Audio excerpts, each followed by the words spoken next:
Good day to you.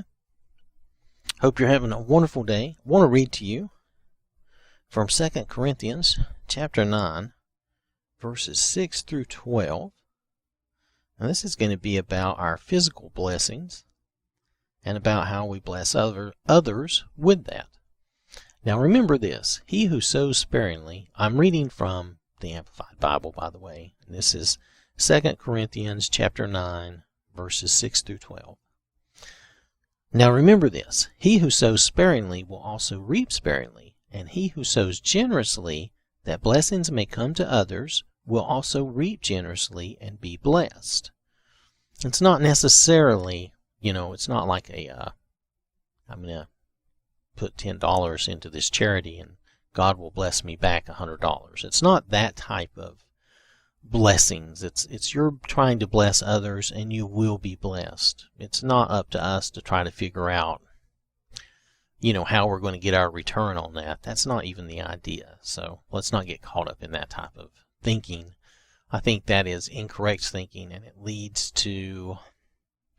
kind of leads to greed, and then it kind of leads to depression, because that's not how things work, and you get disappointed.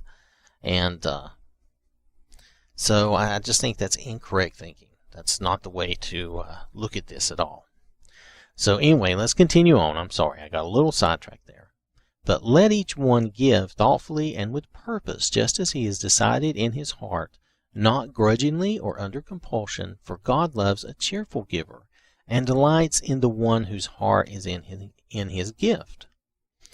And God is able to make all grace, every favor and earthly blessing come in abundance to you, so that you may always, under all circumstances, regardless of the need, have complete sufficiency in everything, being completely self-sufficient in Him, in God, and have an abundance for every good work and act of charity, as it is written, and forever remains written.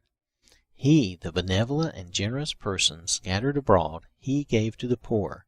His righteousness endures forever.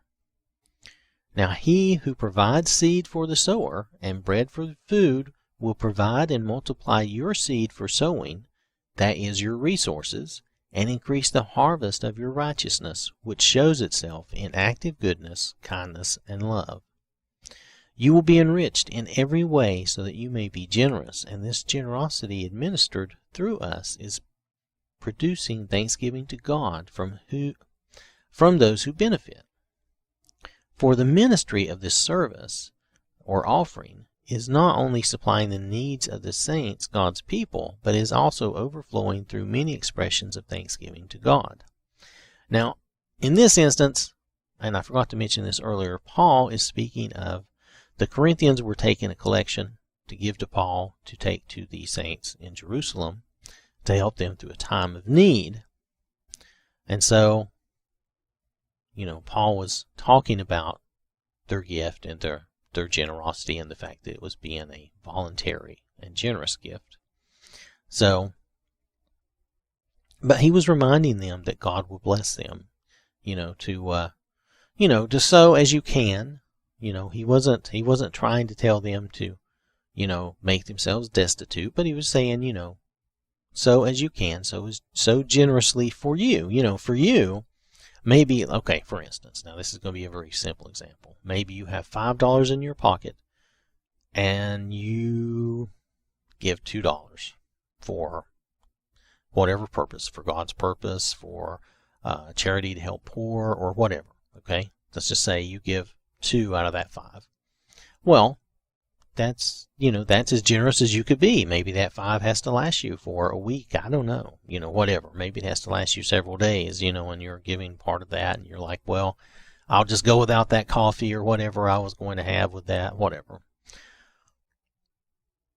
But for instance, you have someone else and they have like $500 maybe they're walking around with, and they give $2. Well, that's not very generous unless I'm assuming that you both have that much money to spend, okay? To spend freely, okay? So I'm not talking about money that is purposed already.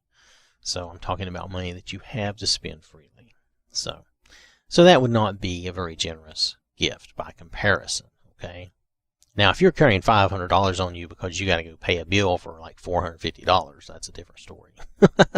So, just saying, let's use common sense and let's be reasonable. Just like it's not a get rich quick scheme. Okay, it's not. Well, if I give $10, God is going to bless it back to me. And there are scriptures where yes, you will be blessed back. Whatever fold, 100-fold, 10-fold, whatever, 70-fold. You will be blessed back, but it may not be a cash value. You may be blessed with something that is priceless beyond cash. You may get a blessing in your time of need that is just worth more than any money to you. So don't try to limit what you can get back. Don't try to limit your blessing and thinking that it has to be money for money and that type of thing. That's not it at all. So Paul is encouraging the Corinthians and thus us to give generously and to recognize that God will bless us. We are storing up treasures in heaven too, as is noted in other places in the New Testament. And it talks about God will provide seed for the sower. God will make sure that we have resources. He will keep giving us opportunities to even increase our resources. Maybe that will be a better job. Maybe that will be a promotion. I don't know. It could be a number of different things, a number of different ways. So that you can increase your seed and then you will be blessed even more. Again, the blessings of God can be immeasurable. It can be something a lot more than just money. So, and then in verse 12, Paul is specifically talking about their gift, saying, "For the ministry of this service offering is not only supplying the needs of the saints, God's people, but is also overflowing through many expressions of thanksgiving to God." So it was doing more than just helping the saints in Jerusalem. Through them, I'm sure it was overflowing and helping others as well. But we don't know just how much good our simple gift may help others. Sometimes we can give just a few dollars and that will make a huge difference in someone's life. I know in some other countries the cost of living is very, very inexpensive, and even just a few dollars can make a world of difference. So let's go back and read this again. Now remember, this is 2 Corinthians chapter 9, and this is verses 6 through, let's just read 6 through 11. We'll leave off 12 because that has specifically more to do about their gift here. So we're going to take the part that really means more, that is less specific, that really can apply to us better, okay? "Now remember this, he who sows sparingly will also reap sparingly, and he who sows generously, that blessings may come to others, will also reap generously and be blessed. Let each one give thoughtfully and with purpose, just as he has decided in his heart, not grudgingly or under compulsion. For God loves a cheerful giver, and delights in one whose heart is in his gift. And God is able to make all grace, every favor, and earthly blessing come in abundance to you, so that you may always, under all circumstances, regardless of the need, have complete sufficiency in everything, being completely self-sufficient in Him, and have an abundance for every good work and act of charity. As it is written, and forever remains written, He, the benevolent and generous person, scattered abroad, He gave to the poor. His righteousness endures forever. You could also ascribe that to God. Now he who provides seed for the sower and bread for food will provide and multiply your seed for sowing, that is, your resources, and increase the harvest of your righteousness, which shows itself in active goodness, kindness, and love. You will be enriched in every way so that you may be generous, and this generosity administered through us is producing thanksgiving to God from those who benefit. when we give to others, it produces thanksgiving to God. So there's just a number of points here about giving to think about. We give what we can give. We give what we can give cheerfully. We want to make sure that we're giving to help others with the right reason. We just want to be a blessing to help them. We're not thinking of what we're going to get in return or how to get in return or thinking of a mathematical formula in which God will return our gift to us. That defeats the purpose. We don't want to be thinking that way. We want to give to be a blessing to someone and be done with it. That's it. That's all we want to do. We want to give cheerfully. If you're giving too much, some people say give till it hurts. Well, okay, if you're doing that though and you're hurting you and your family, then your heart's not going to be in it as much, and that's not a good idea. It's not a good idea to give so much that you then worry, are you going to be able to make it through the week, the month, whatever. So don't do that. Don't endanger, you and your family, but do give comfortably what you can. We all have some we can give. Even if it's just pocket change, we have something we can give. Sometimes it's just time. You don't even have any money, but you have a little time or a little something you can do. That's fine.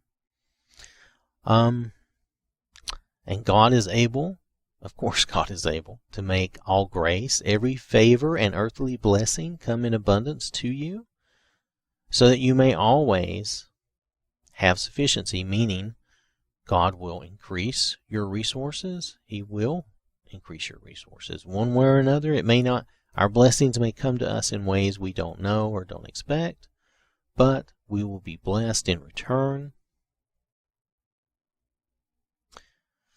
And we'll be able to continue in our good works and our acts of charity. And as it is written and forever remains written, His righteousness endures forever. Your righteousness for giving a gift in the correct manner, in the correct way, that lasts forever. Okay? You may have other faults and other flaws, but in that act, what you're doing there, when you're giving properly, that can't be taken away from you. God recognizes that, and you have that righteousness forever. Maybe in just that moment, you know what I mean? It may be just in that moment. We may turn around and mess up the very next 10 minutes, but still in that moment, God recognizes that, and you don't lose that. And then we look to God.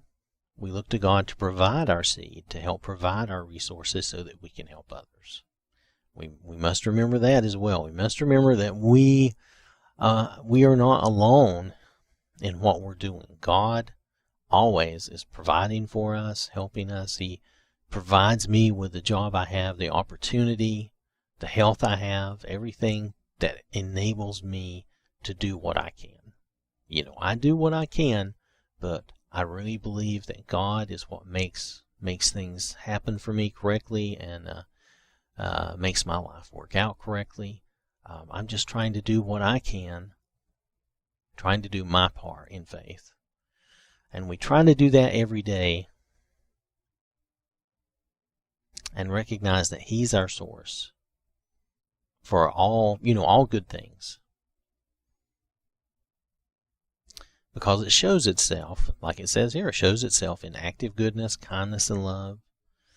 And it says you will be enriched in every way so that you may be generous. And this generosity, will produce thanksgiving to God from those that you are able to benefit with that.